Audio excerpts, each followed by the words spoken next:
সাল্লামের মর্যাদা শ্রেষ্ঠত্ব এত বেশি হওয়ার কারণটা কি তিনি তার উপর কুরআনে কারীম নাজিল হয়েছে এটা তার শ্রেষ্ঠত্বের কারণ নয়। আল্লাহ নবীর উপর তিনি এরকমভাবে রহমাতুল্লিল আলামিন এই কারণেও তিনি শ্রেষ্ঠত্বের কারণ হননি, তিনি শ্রেষ্ঠত্ব লাভ করেননি। আল্লাহ নবী মিরাজে গিয়েছেন, বিজ্ঞান গবেষণা করতে করতে অজ্ঞান হয়ে গিয়েছে, এটাও নবীজির বিশেষত্বের কারণ নয়। নবীজি সাল্লাল্লাহু আলাইহি ওয়াসাল্লামের মর্যাদা এবং শ্রেষ্ঠত্বের এক নম্বর একমাত্র কারণ হলো তিনি হলেন খাতামুল আম্বিয়া, তিনি হলেন সর্বশেষ নবী।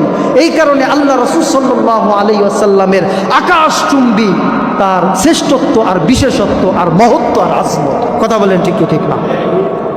সম্মানিত সুধী, এজন্য ইমাম আজম আবু হানিফা রহমতুল্লাহি আলাইহির জামানায় এক লোক দাবি করলো আমি শেষ নবী। ইমাম আবু হানিফা রহমতুল্লাহি আলাইহি পরিষ্কার ফতোয়া দিলেন। আরও মজার ব্যাপার হলো সে বলতেছে যে তোমরা যদি আমাকে অবকাশ দাও তাহলে আমি তোমাদেরকে অলৌকিক দেখাবো, মুজিজা দেখাবো। নবী যেমন মুজিজা দেখাইতো আমি ওইরকম মুজিজা দেখাবো।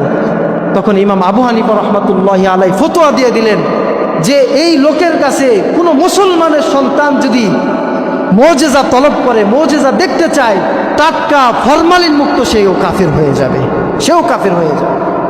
মুআজ্জাজ মুহতারাম, এজন্য আমাদের প্রত্যেকটা মুসলমানের ইমানের দাবি হলো যে নবীর পরে কোনো নবী নাই।